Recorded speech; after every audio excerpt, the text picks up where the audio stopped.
Hello, everyone. Welcome to Mental Melodies. This is your host, Carmynn Bradley. We are on episode 7. I totally lost track. I thought it was 6, so that's pretty crazy. And I'm hearing rumors that there are a lot of people watching, which is really cool, and I'm really, really grateful for that.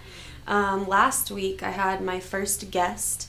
His name is JC, and we had just a really great, really profound episode about life and about trauma and about past lives and about the trick, I believe, in learning like how your childhood created who you are, but not getting stuck in that. So I actually had a quote I wanted to read you all about that.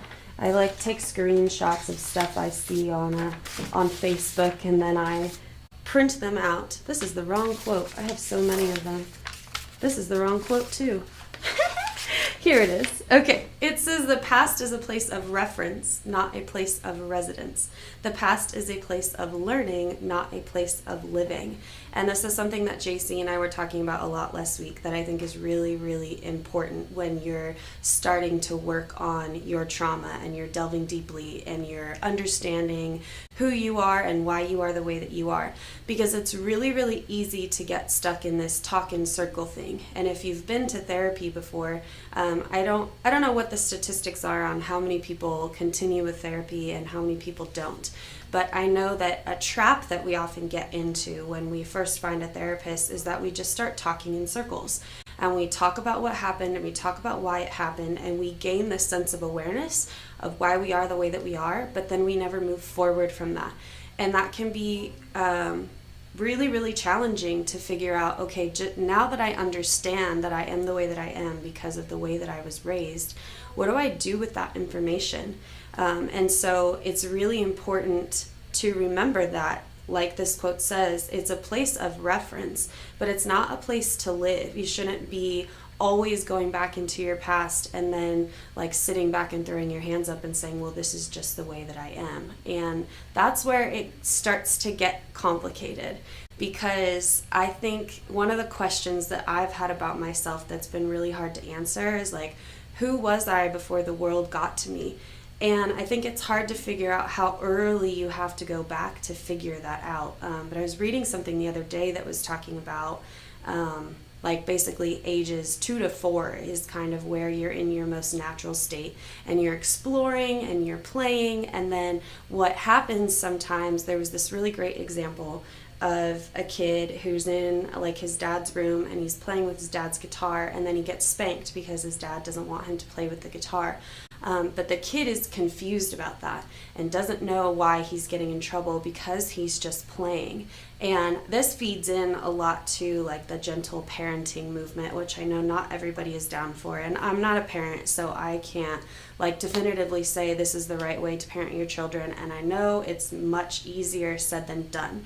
However, what's happening a lot is that grown-ups are forgetting that kids do not understand as much as I think grown-ups think that they do. When I was teaching high school, I learned that my students needed me to repeat things much more than I wanted to. And that is a thing that a lot of teachers get hung up on. Why should I have to repeat myself over and over again? I already told you to sit down, start your paper, put your name on the paper.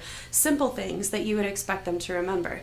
And yet parents often expect their 3-year-old or their 4-year-old or their 5-year-old to remember not to touch something. And I think that what happens is we start to stifle children's creativity. Right? And school does that too. It completely stifles creativity. What happens is you are just told what to do, and you're told what to write and what to say and what to learn and what to memorize, and you're not really being taught how to think.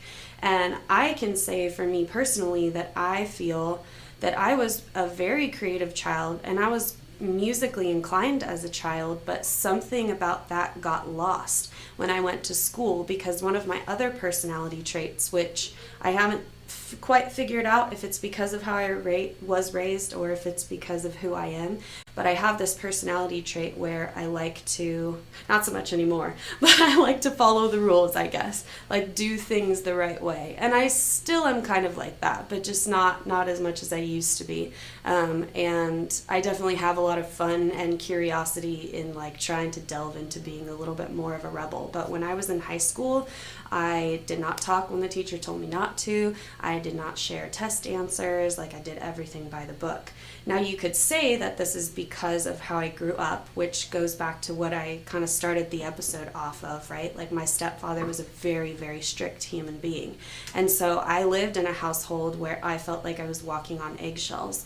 I was always asking my mom, like, when is he going to be home? Because I felt like I could be free until he got home. And yet at the same time, I couldn't always be free because there was always this anxiety that he's going to come home and something's going to happen, or just in general, like the fun would be gone. He was such a fun killer. And so it's interesting diving into, again, just understanding that definitely played a role in the fact that I was such a rule follower, because what happens when you're a kid is you adjust to the emotions in your environment and you essentially learn how to survive. So I learned how to survive kind of by like biting my tongue or just following the rules. That ended up changing when I was a teenager, and there was a part like inside of me that just couldn't really handle that reality anymore, and I wanted to speak the truth. And the interesting thing that's been happening lately in this journey to like figuring out, again, just like who I am and who I am outside of the world. And I think it's not impossible, but it's very hard to like just dig through everything and find the core, because in that journey, I'm still living life and I'm still being influenced by the people around me, and I'm changing all of the time. So I'm going through this journey to find who I am as I'm also like becoming an entirely new person.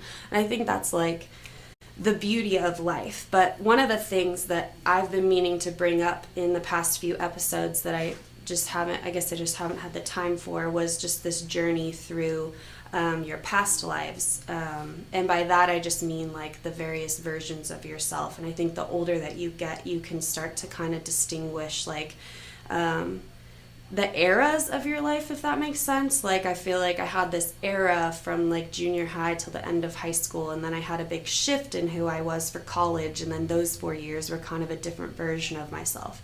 And then there's the version of myself that was like a teacher, and then there was the version of myself that was a therapist, and now there's this version of myself now that's an artist, but also is the culmination of all those different versions like coming together. And so what I've been doing is playing around with diving into energies from my past life and taking the good but leaving the bad. So I've said a couple things I've said are from songs that I've played in the last few weeks. So like taking the good and leaving the bad is from that song Sometimes. And it's just like a really profound lesson that I learned.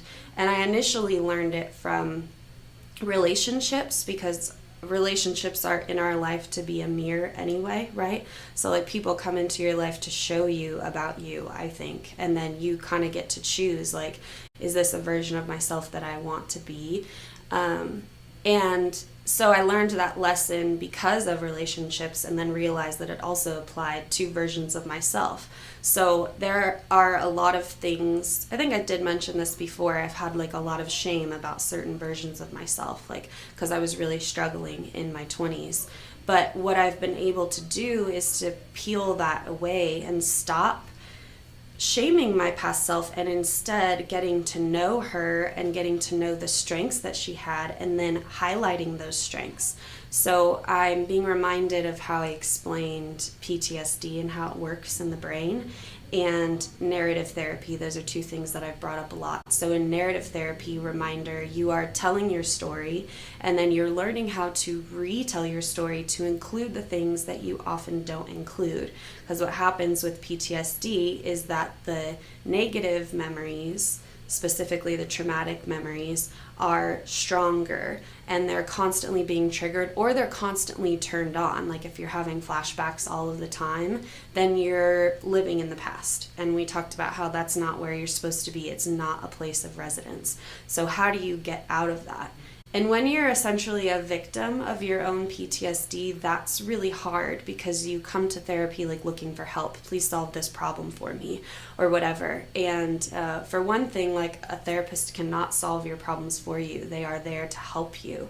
And so even if you're going to therapy, like I mentioned in the beginning, it is possible that you're not benefiting from it at all. Because if you're just talking in circles or you're just repeating the same things and then going out and doing the same things in your life, you're not going to experience any change. And what we often do is we then blame. We blame our therapist, or we blame our friends, or we blame anything outside of us in order to not take a look inside of ourselves and change something. So that's why a lot of what I talk about on this show is about habit building and habit forming, because it really does take changing the small things about your life in order to change like the big things or the philosophical things, or to find out who you are and figure out what your identity is. So when it comes to like my own story, I used to be in that state of trauma where I was having a lot of flashbacks and I was having a lot of negative dreams, and I felt like victim to my life and what had happened to me.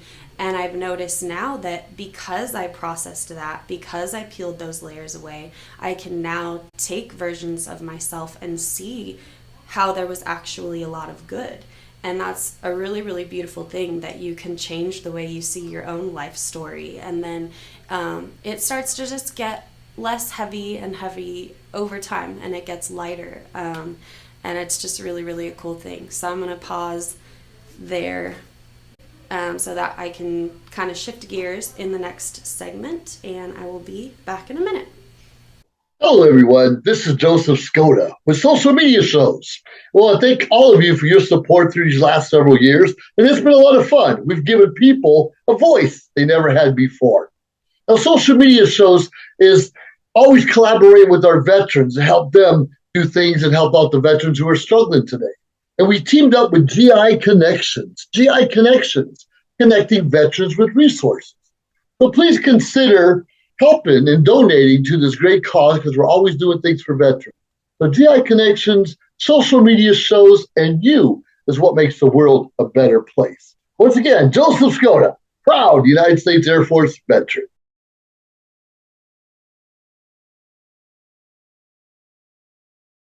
Hi, I'm Deacon T with Modern Word Ministries. It's great to be with you today. Just a short little promo for our show. Every Sunday morning we have service, and you can follow us at 10 a.m. Pacific time on modernwordministries.org. And if you missed us or you want to see some of our older messages, go ahead and check us out on socialmediashows.com every single morning at 9 a.m. It's a great way to kick off your day, get a little bit of the word in you, get something uplifting, get you started off on your way. You know, if you're looking for prayer or you need some help, reach out to us. If you go to our website, again, that's modernwordministries.org, you can interact with me via telephone, via DM, text message, whatever you want. I'll get right back to you. So if you need prayer, you need help, you just need somebody to talk to, Modern Word Ministries is here for you. We are your church in the community. So until you see you next time, be blessed, everybody. Bye-bye.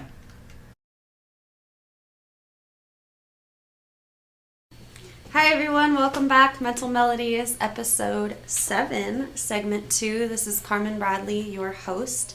I was talking about narrative therapy and PTSD, and specifically in layman's terms, how to change your life story. And the fascinating thing, which I just realized to talk about, is that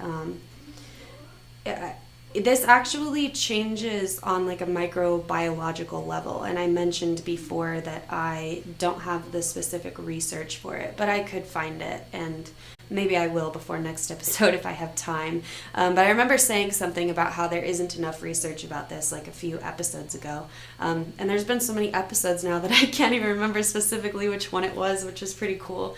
But I did see something from Joe Dispenza pop up the other day on social media, and he's someone I've mentioned before. He wrote that book, Breaking the Habit of Being Yourself, among other books, but that's the one that I read. And I mentioned that it's about manifestation. But he talks about the benefits of meditation and all of these things that, like, I believe in, that a lot of people don't believe in. And I guess at this point, it's like, it is scientific at this point. So it's not something I think that people can really deny as much anymore. Where was I going with this? Oh, yes. So when you change your story, you are literally changing the way that your brain is processing everything, right? So I think about the technique that I used to use as a therapist. It's called parts and memory. I think I've mentioned it before. And what you do is you get into this kind of like deep state, and you find the parts of yourself that are bringing up the symptoms. So let's say I'll tell my therapist, I'm experiencing a lot of anger. Like I get really triggered when XYZ happens. And this was something that happened in my last relationship. So what would happen is you would sit there and you would think about that until you find a feeling in your body and you find that anger. And then you imagine taking a step back from it and you talk to that part of yourself. And you find an image, and then what you do is you jump into the earliest memory that that part of you has. So that ties into what I was talking about, is that essentially your consciousness is made up of multiple different parts. That's why I say it's like hard to find out like who you are, because there's this image of identity that one of my supervisors in the mental health field would explain to us. He would say, your identity is more like a university. It's not just one thing. So if you think of a university, it has the biology building and the English department and the chemistry department and the arts department and all of these different things. Your identity is like that as well. So you have an angry part that comes out when you're angry, and you have a sad part that comes out when you're sad. And then it's more than just emotions. You have, like I said, I have this part of me that's like from ages 15 to 18, or I have this part of me that's like from ages 21 to 22.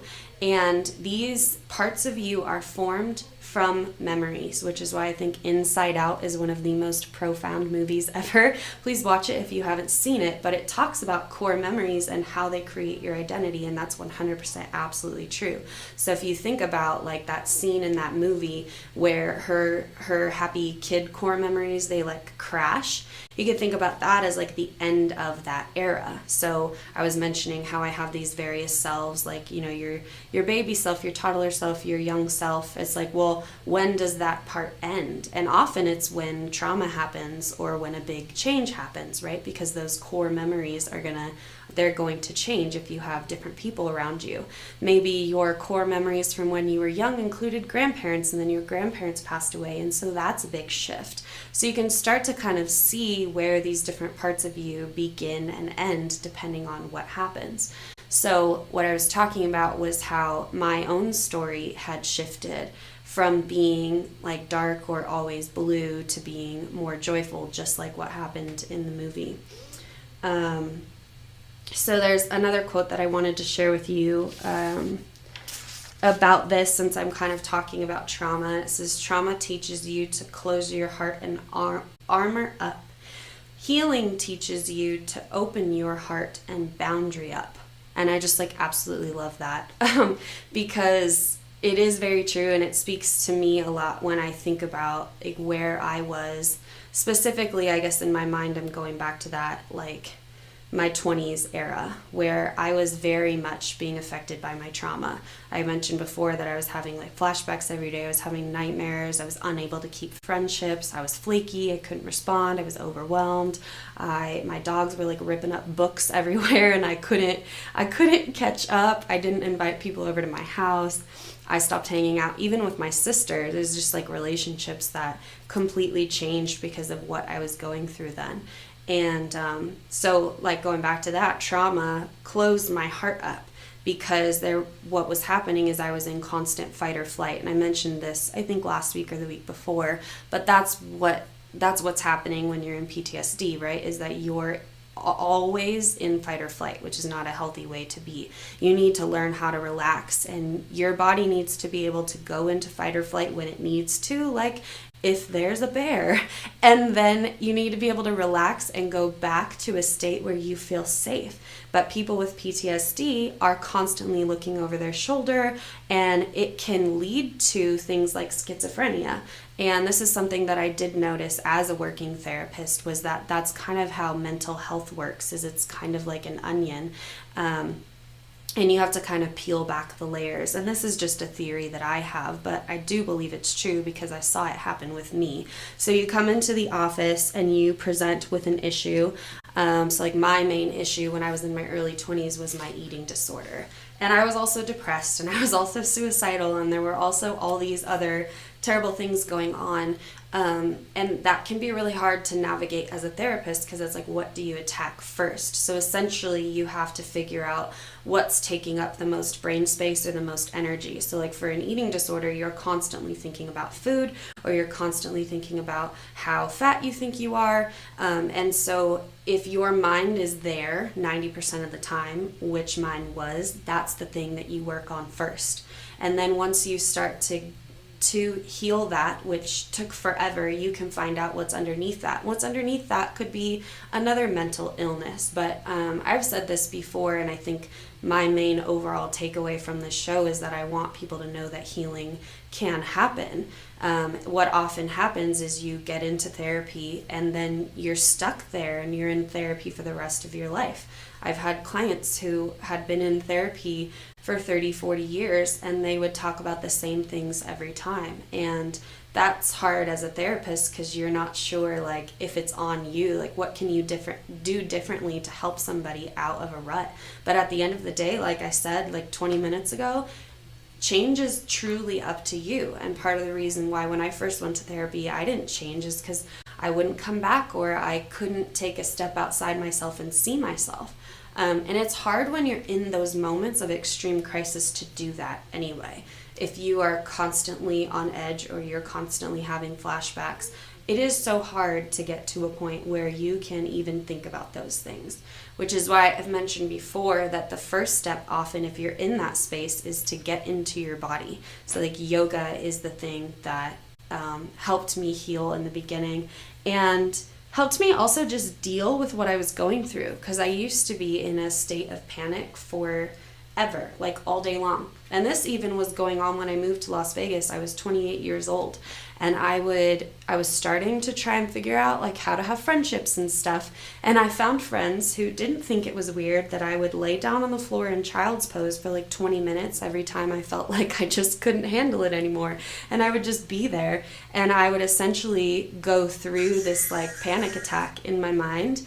And being there in my body and being in my breath and being very close to the floor helped me to get through that.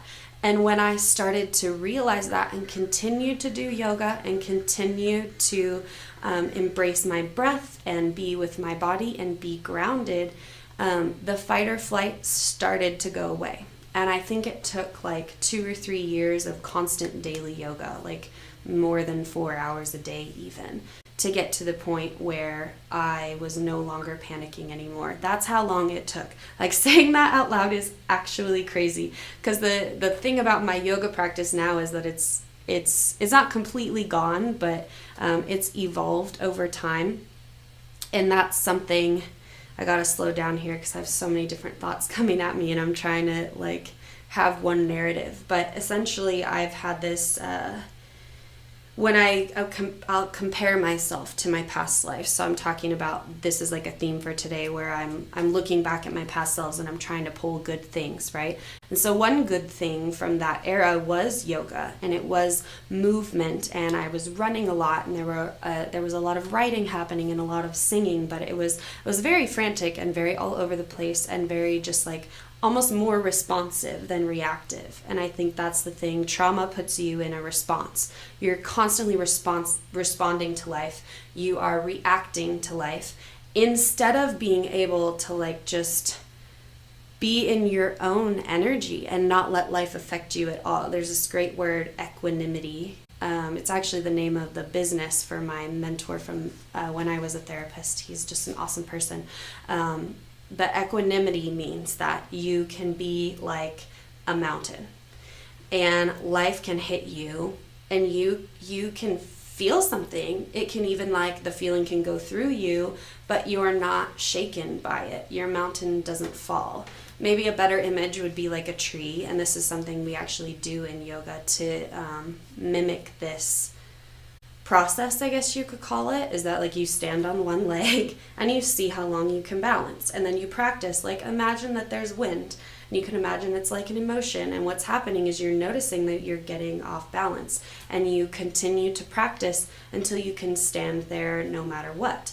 And so it's just like, I was talking about getting into your body being the first step, and how the fact that it took me so long of doing yoga and doing breath work to get to the point where I was no longer in fight or flight is crazy. But what I think that does is it just validates how slow this process is. And there's something like a takeaway from this that came up in my mind earlier, is just that you have to have a lot of grace for yourself in this process, because you have to meet yourself where you're at. And if where you're at right now is like you're just not ready to go into that trauma and to meet those versions of yourself, and you're not ready to get the good, then maybe what you're ready to do is just simply figure out how to be in your body and be comfortable with your body and learn how to breathe and exist in your space.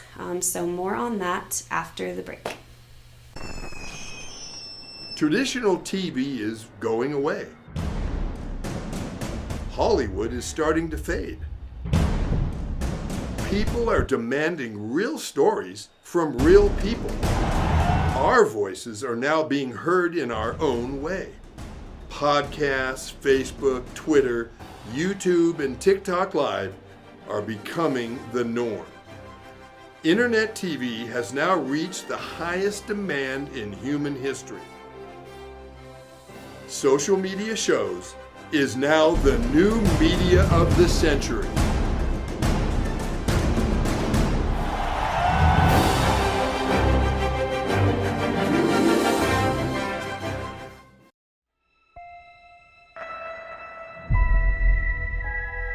The year is 2980, and we now know that death is not the end. A soul can be extracted from the recently deceased and be used to create a blue liquid called essence. It can bring a person back to life. We'll get her back. I hope so. It's an expensive process used by the rich and powerful. The rest, they do what they can to survive. Stay right there. You told me you're hiding from some dangerous people. Let's knock on the door. I spent the last year searching for the Deep Star. A bounty so big that the entire galaxy could be yours. People have been looking for the Deep Star for years. It can't be found. It's because they can't find the distress beacon. I know where it is. If we find the Deep Star, we could get enough credits to bring Mom back. Blast off. Guys, we have company. You can run, but you cannot hide. Prepare for impact.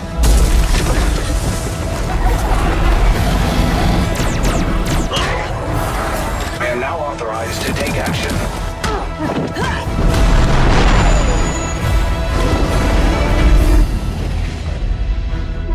And now you die. No!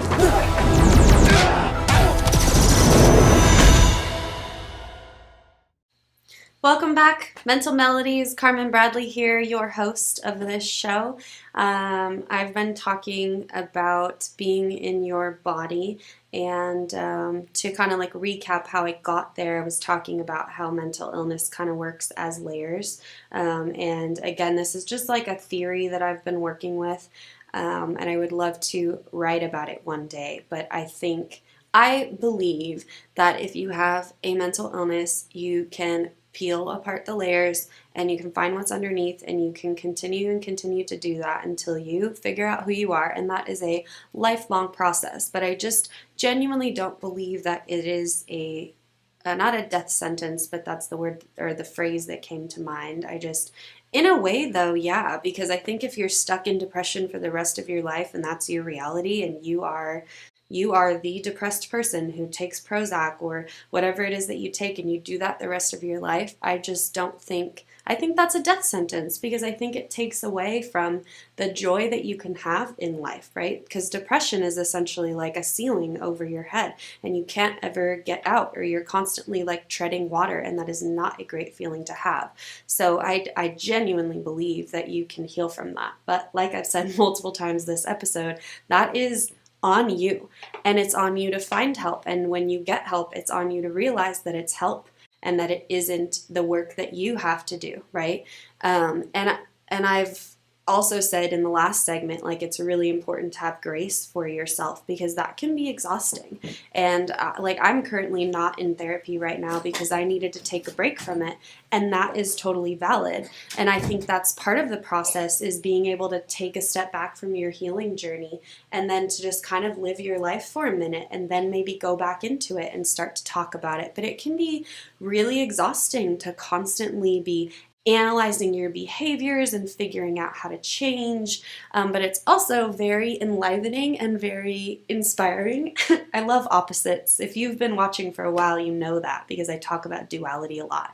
And I started the episode talking about duality because that's what my friend JC mentioned last week, right? He gave this beautiful image of an altar, and it's a Christian image, but it's about how altars nowadays we think of, like in the yoga world, for example, we have like nice little stones everywhere, and we, like pray or burn little things, and it's a very pretty little thing. But altars used to be like the slicing of an animal's neck, and it was the very real and raw reality of what life is. And we were talking last week about how there's not enough of that these days. Everything is in this like state of extreme, and so we have this like social media world where everything is good and everything is pretty and everybody is happy and everybody loves being a parent and everybody's traveling and blah blah blah blah blah, and you don't get to see the actual reality of people's lives. And I remember back when I was like in my early 20s, and I went through this stage where I was sharing my mental illness on social media, and it was kind of like a no-no, like a taboo. Like, we don't want to hear that you're really depressed today, or we don't want to hear this, that, or this. But what I was doing in that time was I was genuinely trying to heal, and what I was doing was I was keeping track of my emotions on a daily basis. But my emotions were very heavy, and not everyone wanted to deal with it. On the flip side, I remember getting positive feedback at that time as well from people who felt empowered by it. And so I think back on like bringing JC on last week, and just the healing power of having somebody else next to me saying, yes, I've struggled with this too. And it's just such a beautiful thing. So I was talking earlier about how people are mirrors in your life, and it is so important to be able to benefit from those relationships.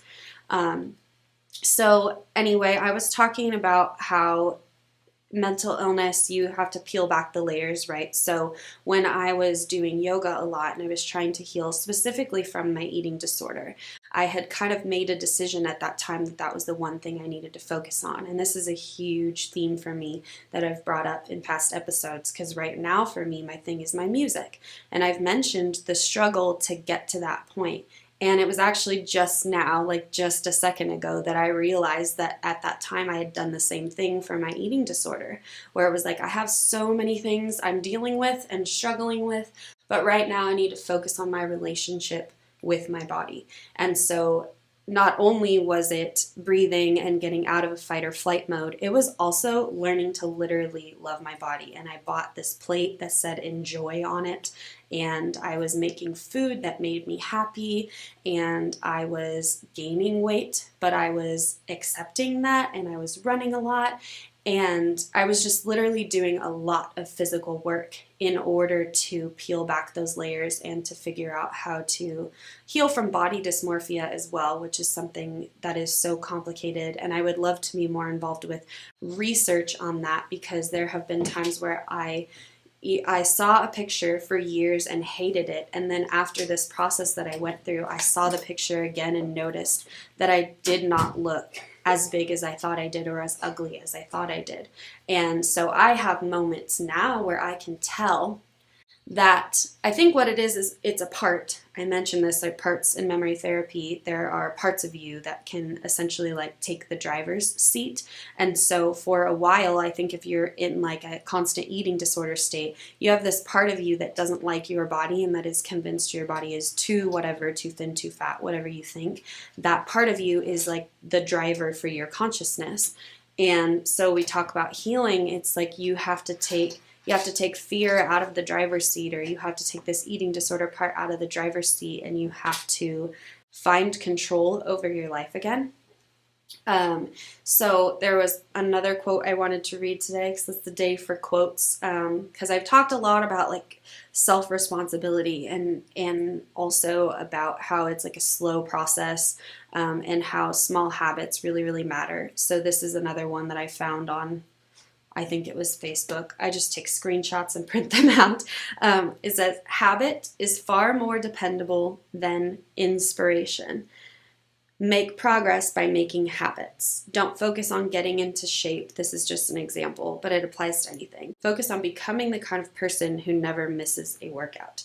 And this is, I think that like losing weight is just such a, it's such an applicable example. I think most everybody has tried to do it at some point and has either succeeded or not. And I think that when you talk about success in losing weight, it's just so complicated because it's often not really the goal that you should have. And I guess it depends, you know, because there's extreme examples. But essentially this is saying like, you can be inspired in a moment like January 1st and go to the gym, and then you fall off because your motivation is not strong enough. One moment of like, yeah, I'm gonna do this is really cool, does not last for a very long time. So you have to find something underneath it all that is your motivating factor, or just consciously try to change your motivating factor. So when it's saying focus on becoming the kind of person who doesn't miss a workout, I believe you genuinely have to ask yourself like who you want to be. And I've mentioned like my vision boards before, and back in 2020 I made this vision board that literally did change my life. And what I did is I reflected on things that I was missing in my life, and I said I want to be somebody who follows through on things. And I just made it my mission that if I decided I was going to do something, that I would do it and I would follow through on it. And that means that if I decide I'm going to do something that's going to take a really long time, I then have to go back to where I am now and say, okay, what are the steps to get there, and make a plan in order to get to the end. And this is something that there was an actor who came to our acting school before, and he talked about this, and he talked about how having a plan is really, really important. And I love when people talk about how big dreams shouldn't even really be called dreams. They should be called plans. Because when we start to call things dreams, then we're like feeding into this idea that it's a fantasy. So I want to be a very successful recording artist. If I tell people that and I say it's a dream of mine, then I can just sit back and sing that nice song from Tangled and wish and hope and sit in my room and eat Cheetos and like hope that it happens and hope that it falls in my lap. But if I call it a plan and I say, here are the gaps that I need to fill to get to where I need to go, then I'm signing up for guitar lessons, which I've done. And I'm doing that week after week. And I'm learning music theory that I should have learned when I was a kid, back to what I talked about in the beginning of the episode, right? Like I was musically inclined and then school trumped my creativity.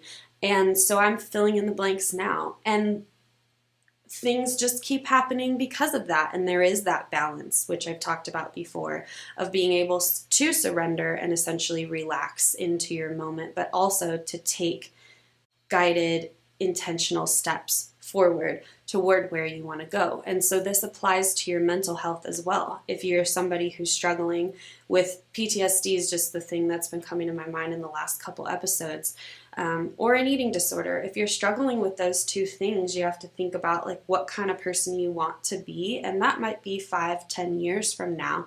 And then you have to take yourself back to where you are in this moment and say, okay, so what does that mean for me today? And something that like saved my life back when I first started this process was figuring out morning routines and nightly routines and how to structure my day. So one good place to start, if you don't know where to start, is to change the way that you start your day. And I remember saying this to a lot of my clients before, and this is why I keep throwing it out there today, that it is so on you, because the number of times that people would be saying, I'm struggling with this, I'm struggling with that, and I'd be like, well, how's your morning routine? Oh, it's okay. And then they wouldn't want to commit to that, getting up 5 minutes earlier, or doing a coconut pull just so that like you have less cavities when you're older, like all these little tiny things that are very, very hard to build. And those are on you to build. And you essentially just have to ask yourself the question, like, okay, I want to be the kind of person who writes a book.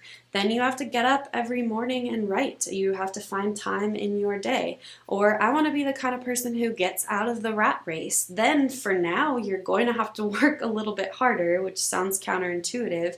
But in order to get yourself out, you have to have like an exit plan, right? So I think that's a good thing to think about just when you're thinking about small habits to start, is how do you start your day and how do you end your day? Like, what are you thinking about before you go to sleep? Because that's also important, because your brain is never off. So before you go to sleep, if you're sitting in thoughts of doubt or whatever, then you're going to dream about that and you're going to wake up feeling terrible. So I challenge you, before you go to bed tonight, to think about a positive thing or to think about your plan and allow your mind to simmer and to gather some hope instead of some doubt. I will be back in a couple minutes with the last segment. Now on digital and DVD. Hit it. Space Wars: Quest for the Deep Star is an epic sci-fi adventure. Do what needs to be done. An edge-of-your-seat wild ride. We have company. Tons of popcorn-munching fun. 5 stars. A love letter to the sci-fi films of the 70s and 80s. With plenty of action and fun for all. You need to see it. You really do. The captain just decided it's time to go. I am ready for a sequel. Experience a bold new adventure. Space Wars: Quest for the Deep Star. A good old-fashioned adventure. Now on digital and DVD.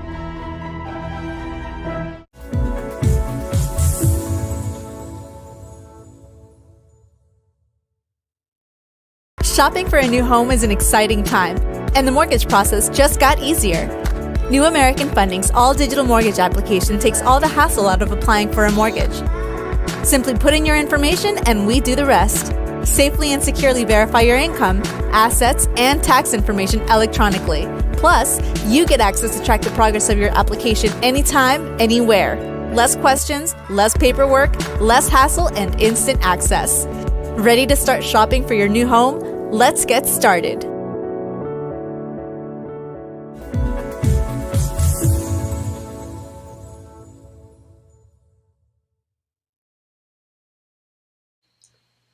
Welcome back to Mental Melodies. This is our last segment of our 7th episode. That's crazy. I'm going to have to go back and reflect on that because I don't know where I lost one when I was counting.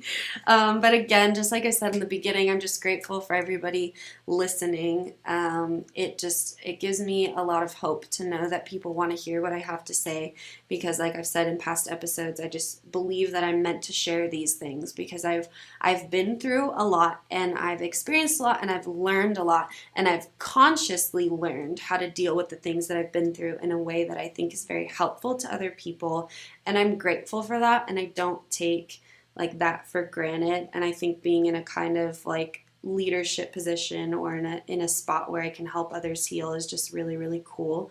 And I even remember back when I was 17 and I had a really tumultuous senior year of high school. I was like living in foster care because of stuff that had happened with my stepfather, and I went to college and I wanted to there were two different things I wanted to do, and one was to like create an entirely different identity and pretend that it never happened. And the other was I acknowledged that these things happened to me for a reason, but I was 17 or 18 and I didn't really know what that meant. And now, how many years? Oh my gosh, math. Like 15 years later, I am now seeing what that was. And it's so interesting how like you can plant seeds without being aware. I think it's more powerful to plant seeds when you are aware. This is something I've been talking about, like intentions. Something last year when I was struggling with this one part of me. That was a trauma part that would come out when I was singing on stage, and I would be completely tone deaf. And I'm not tone deaf, I'm a singer. But there was this part that would come out, and it was related to my trauma, and I was dealing with that for a summer. And what I did was I sat there and I told myself, like, I believe that I will heal from this. I believe that this is temporary. And I gave myself a mantra. I trust myself. I trust my voice. I trust my ears. I trust myself. I trust my voice. I trust my ears. And I said that over and over again for days and days and days. And then I started to see how that enveloped in my life, and how my singing changed, and how my relationship with my instruments and music in general and being on stage and microphones and all of that changed. And I also had to obviously actively heal from what was bringing that part out and what was triggering that. So I was thinking about how to tie in this song. This is the one I tried to sing last week, and if you were here, I just couldn't remember the words at all. And I had gone through this whole manic stage where I was trying to write this song, and another song came out, and it just took me a really long time, and it was this whole soul-searching thing, and I was like on the floor just before last week's episode, finished the song at like 3:15, and then came on the episode and tried to play it, and it was just simply too soon, and I was forcing it, which is something I said in that one song sometimes. Sometimes you force things, and most times you shouldn't. You shouldn't force things. You have to let things flow, right? And where was I going with this? Oh, how do I tie this song into this week? Because this week feels a lot more positive than last week, in the sense that last week we were talking about how like you have to acknowledge the bad parts of life. So when I think about like how to encourage people who are dealing with PTSD and who aren't yet where I am at, like you're still being plagued with those memories or those flashbacks, or you're constantly in a state of fear or negative emotions, what I want to do is I want to continue to acknowledge that, again, that experience is so valid. And you do need to take your time to be able to heal from those things. And it's not, in that example of narrative therapy that I mentioned, it's not just about like searching really hard for the good and then retelling your story. You have to process those negative things that are coming up, because essentially what's happening is they're begging for your attention. If you think back to like, okay, I was 5 years old and this thing happened to me. How did my 5-year-old self feel? They felt abandoned, or they felt uncertain, or they felt unseen or unloved, and all of those things. Those are parts of yourself that were ignored. You essentially have to go back and build a relationship with that part of you, and also tell that part of you they're not there anymore. And this goes back to that parts of memory technique that I was talking about. You can literally go into your memories, find that version of yourself, and let them know that they're not stuck there, because that is what is happening literally in your subconscious mind, is you have parts of you that are stuck in those traumatic memories. If that sounds a little voodoo-y to you, just think about what PTSD is and how these memories keep popping up in your brain. They keep popping up in your brain because there's a part of you that's literally living there, right? So I go back to what I said in the beginning of the episode, that quote that I read, like, you want to go to your past as a point of referral, but you don't want to live there. If you are living there and you don't want to be there anymore, there are ways to get out of it. And again, that's where it like comes back to you. So this song is just about how life includes everything, right? I talk about this all the time, like how there are opposites in life, and there's yin and yang. And yes, it's valid to say that like, maybe I want to experience more happiness or more love or more positivity, but life has all of it, and you have to acknowledge all of it and not ignore it in order to get to a point where you can be where you want to be positive wise. So with that, let's sing a song.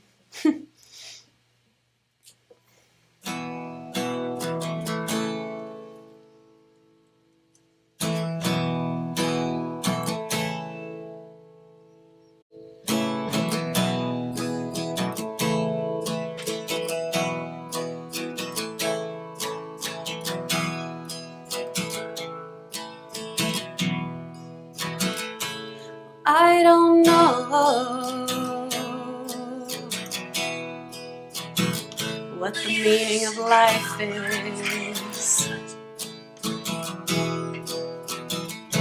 So my best guess, I guess, is that it must be something pretty close to happiness, because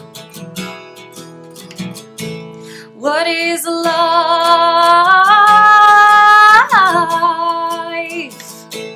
without that? Why should I ever have to feel sad? What is life without that? And what is life anyway?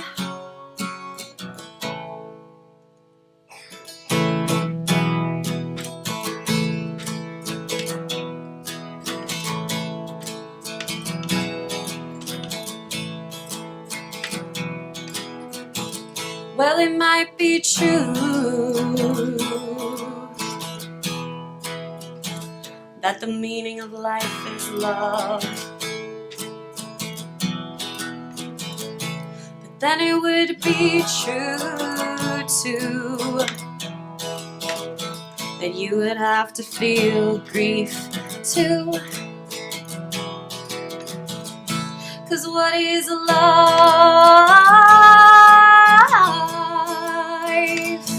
without that? And why should I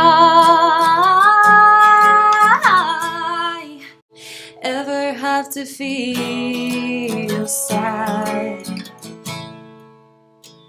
What is life without that? And what is life anyway? So if I could choose what to do, I would sing and let life be everything. 'Cause what is life